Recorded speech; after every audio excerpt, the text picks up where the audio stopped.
गणनायकाय गणदैवताय गणाध्यक्षाय धीमहि गुणशरीराय गुणमण्डिताय गुणेशानाय धीमहि गुणातीताय गुणाधीशाय गुणप्रविष्टाय धीमहि एकदन्ताय वक्रतुण्डाय गौरीतनयाय धीमहि गजेशानाय भालचन्द्राय श्रीगणेशाय धीमहि।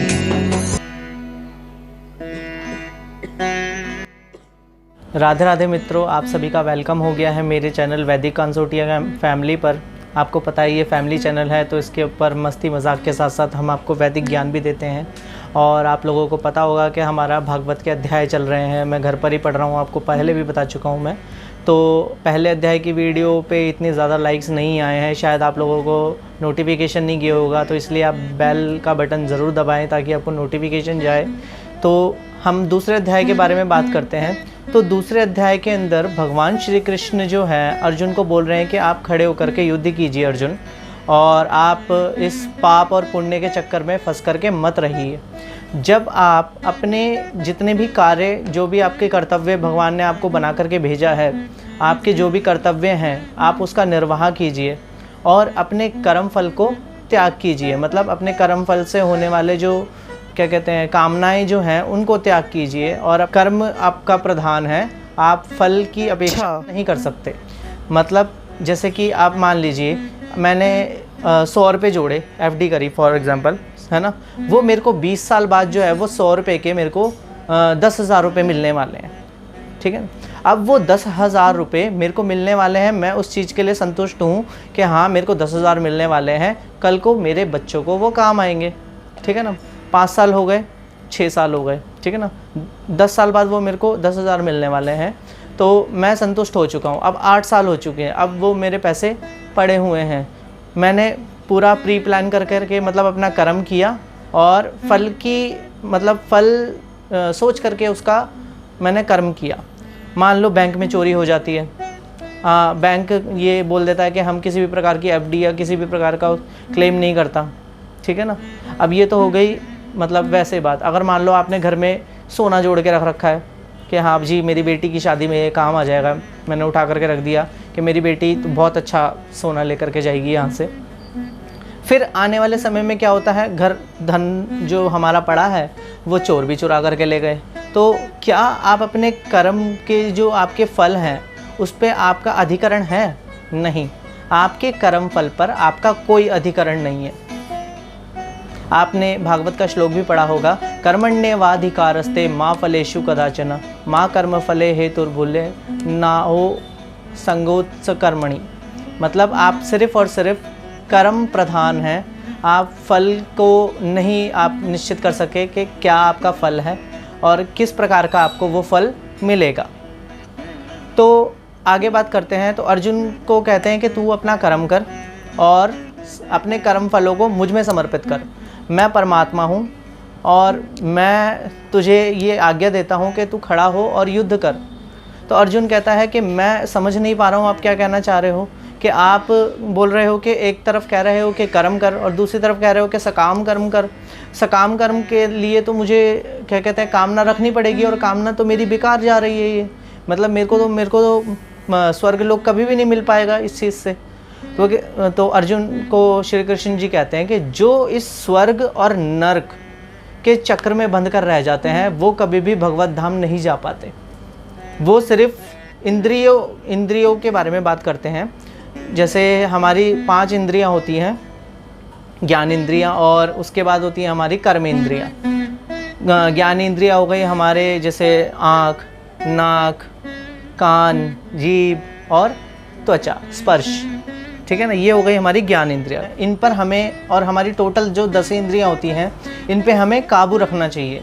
तो भगवान श्री कृष्ण बोलते हैं कि ये जो इंद्रियां हैं ये इतनी वेगवान होती हैं जैसे आप अगर इस किसी जो मतलब सदाचारी पुरुष जो होगा, जो इंद्रियों को वश में करने की कोशिश करेगा, ये उस इतनी वेगवान होती है कि उस वश मतलब क्या कहते हैं सिद्ध व्यक्ति को भी अपनी ओर खींच लेती हैं, इंद्रिय तृप्ति में खींच लेती हैं। अब हम बात करते हैं इंद्रिय तृप्ति की।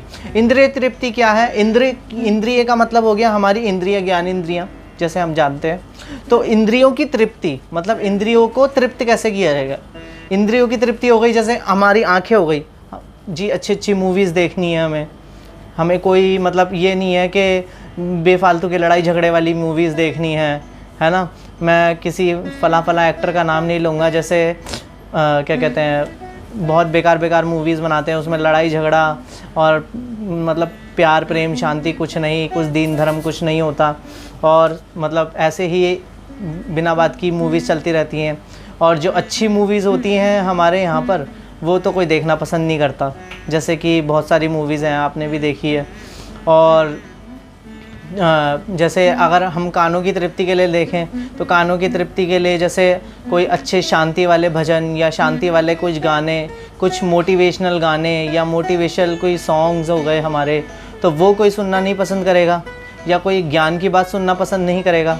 वो सुनना पसंद करेगा सिर्फ कोई तड़कते भड़कते गाने। और अपने आप आजकल यहाँ तक कि धार्मिक स्थलों में भी जाकर के देख लो, वहाँ नाचने कूदने वाले कार्य चल रहे होते हैं लोग। वहाँ पे आप चाहे जागरण में चले जाइए, किसी कीर्तन में, सत्संग में, कहीं भी चले जाइए, तो वहाँ पे गाने बज रहे होंगे और लोग लगे हुए होंगे सिर्फ, और लोगों को कोई मतलब नहीं है, बस खाली अपने डांस मूव्स दिखाने हैं लोगों को। और जैसे कि हमारी जिह्वा को अच्छे स्वाद चाहिए। अब जैसे प्रसाद, अब मानते हैं कि हाँ भाई प्रसाद जो भगवान को चढ़ाया जाए वो एक अच्छा मतलब स्वाद वाला होना चाहिए, ताकि भगवान भी प्रसन्न रहे और हम भी प्रसन्न रहें, और जो हम खाएंगे वो भी थोड़ा अच्छा स्वाद वाला होना चाहिए। लेकिन कुछ लोग जो है वो तामसिक आहार खाते हैं। तामसिक आहार मतलब जैसे मीट मांस और मदिरा का पान करते हैं सिर्फ अपनी जिह्वा के लिए और अपने मद में रहने के लिए, अपने अहंकार में रहने के लिए। तो जो तामसिक आहार खाता है, तो भगवान ने कहा है दूसरे अध्याय में कि जो भगवान को अर्पण किए बिना तामसिक आहार या कोई भी आहार कोई खाता है तो वो पाप खाता है, साफ साफ बोला है भगवान ने।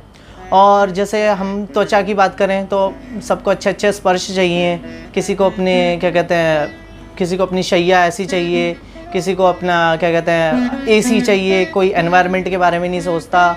कोई फॉर एग्जांपल मान लीजिए हमने एसी लगा रखा है और पीछे बेचारा कोई गरीब रह रहा है जिसके घर में पंखा भी नहीं है और उसकी गर्मी पूरी उसके जा रही है, मतलब कोई किसी को कोई चिंता नहीं है, सब सिर्फ अपने अपने ऐश्वर्य के बारे में सोचते हैं, अपनी इंद्रिय तृप्त करने के लिए सिर्फ सोचते हैं। और जो इंद्रिय तृप्त करने के लिए सोचता है सिर्फ, तो वो जो है वो सदाचारी पुरुष नहीं कहा जाता भागवत के अनुसार। तो सदाचारी पुरुष कहा किसे जाता है? सदाचारी पुरुष कहा उसे जाता है कि जो अपनी इंद्रियों का भोग करे, क्योंकि हम खाना तो छोड़ नहीं सकते, स्वाद भी चाहिए। हम कुछ देखना भी नहीं छोड़ सकते क्योंकि आंखें तो ज़रूरी हैं। हम कुछ सुनना भी नहीं छोड़ सकते क्योंकि वो भी ज़रूरी है। हम स्पर्श लेना भी नहीं छोड़ सकते क्योंकि ऐश्वर्य, हमने धन कमाया है तो ऐश्वर्य के लिए कमाया है। तो भगवान कहते हैं कि जो इस इंद्रियों को तृप्त करते हुए, इनका भोग करते हुए भी उनकी तृप्ति में लिप्त ना हो, मतलब उसमें डूबे ना पूरी तरीके से। जैसे आपने वो एक कहावत सुनी होगी कि काजल की कोठरी में जैसो ही जतन करो, काजल को दाग भाई लागे रे लागे। जिसके वो दाग नहीं लागेगा, काजल की कोठरी का मतलब हो गया काजल का पूरा कमरा, मतलब ये इंद्रिय जो हो गई एक तरह से काजल की कोठरी, मतलब काजल का कमरा हो गया, दीवारें पूरी काजल से लिपी हुई है, ठीक है ना। आप उसके अंदर रह रहे हो, आप उनकी तृप्तियां कर रहे हो, लेकिन आपने सफ़ेद चिट्टे कपड़े पहन रखे हैं और आपके शरीर पर या आपके वस्त्रों पर काजल का एक तिनका बराबर भी दाग ना आए, तो वो होगा आपका सच्चा योगी, मतलब सच्चा पुरुष या सच्चा सिद्ध व्यक्ति, जो अपने क्रोध पर, काम पर और अपने मोह पर, इन सब पर अपना काबू रख सके, वो सिद्ध व्यक्ति कहलाया जाता है भागवत के अनुसार। और जैसे इसके अंदर दूसरे अध्याय में ये भी बताया गया है कि जैसे प्रजापति दक्ष हैं, तो प्रजापति दक्ष जो हैं उन्होंने यज्ञ के तरीके से जो है देवताओं को तृप्त किया और स्वयं को भी तृप्त किया, क्योंकि यज्ञ से वर्षा उत्पन्न हुई, वर्षा से जो है अनाज उत्पन्न हुआ, अनाज से जो है हमारे क्या कहते हैं समस्त प्रजा जो है वो प्रसन्न हुई और समस्त प्रजा तृप्त हुई, और समस्त प्रजा तृप्त हुई तो राजा भी तृप्त हुआ। प्रजापति दक्ष ने बोला कि आप यज्ञ कीजिए, यज्ञ से आपको संतुष्टि मिलेगी। तो जैसे आज हम कलयुग में बैठे हैं, तो कलयुग में तो हर कोई हर प्रकार से यज्ञ नहीं कर सकता, तो इसको एक भागवत को एक ज्ञान यज्ञ कहा गया है। ज्ञान यज्ञ क्यों किया गया है? क्योंकि ये एक ऐसी आहुतियाँ होती हैं इसके अंदर, इसके श्लोक ही ऐसी आहुतियाँ होते हैं कि आपके आत्मज को पवित्र कर देता है, तो इसलिए भागवत को एक ज्ञान यज्ञ कहा गया है। अब आगे बात करते हैं कि भगवान कहते हैं कि जो इस यज्ञ से उत्पन्न, जैसे वर्षा हुई, अब वर्षा से भगवान को प्रसन्न करेंगे तो यज्ञ हुआ, भगवान के प्रसन्नता से यज्ञ किया भगवान को प्रसन्न करने के लिए। फिर भगवान ने वरुण देव के द्वारा वर्षा कराई। अब वर्षा जो है वो भगवान के प्रसाद के द्वारा ही आई है, तो फिर वर्षा से जो अनाज उत्पन्न हुआ वो भी भगवान के कारण ही आया है। फिर उस अनाज की कटाई, उसकी रक्षण जो भी करा वो भी भगवान ने करा है। और उसके बाद जो है हम जो भोजन खा रहे हैं वो भी भगवान ने खिलाया है हमें। तो भगवान कह रहे हैं, मतलब भगवान श्री कृष्ण कह रहे हैं कि जो इस मतलब मेरे ही द्वारा दिए गए इस भोजन को मुझको अर्पण किए बिना अगर वो खाता है तो वो पाप खाता है, मतलब वो पाप ही करता है, मतलब पाप ही खाता है एक तरह से, क्योंकि वो सब कुछ दिया हुआ तो मेरा ही है। और भगवान श्री कृष्ण ये भी कहते हैं कि मुझे किसी चीज़ का अभाव नहीं है, ना मुझे किसी चीज़ की कमी है, ना मुझे कोई राज्य चाहिए, ना कुछ चाहिए। लेकिन फिर भी मैं क्या करता हूँ कि आप अगर मुझ में समर्पित होकर के करोगे कोई भी कार्य, तो वो आपका अच्छा कर्म कहलाया जाएगा, आपका योग ही कहलाया जाएगा। तो इसलिए हे अर्जुन, तुम खड़े हो और युद्ध करो। तो ये था हमारे दूसरे अध्याय के अंदर। तो अब विराम लेते हैं वीडियो का, और हमारे चैनल को आप सब्सक्राइब कीजिए और लाइक कीजिए और बेल आइकन ज़रूर दबाइएगा ताकि आपको वीडियोस मिलती रहें। और हमारे को आपका खूब सारे प्यार की ज़रूरत है, क्योंकि आजकल के हमारे बच्चे जो हैं वो भटक रहे हैं, क्योंकि हम लोग उनको वैदिक ज्ञान नहीं देना चाहते, अपना धर्म के अपने स्क्रिप्चर्स नहीं बताना चाहते, क्योंकि कुछ लोगों की ये धारणा होती है कि ये सब तो बुढ़ापे के काम है, पर ऐसा कुछ नहीं है। आप परमात्मा में समर्पित होइए और अपने, मैं भी मस्ती करता हूँ, मैं भी खेलता कूदता हूँ बच्चों के साथ हूँ, पर मैं भी थोड़ा सा मेरा भगवान से ज़्यादा लगा हुआ है। तो ठीक है, आइए चलते हैं। राधे राधे।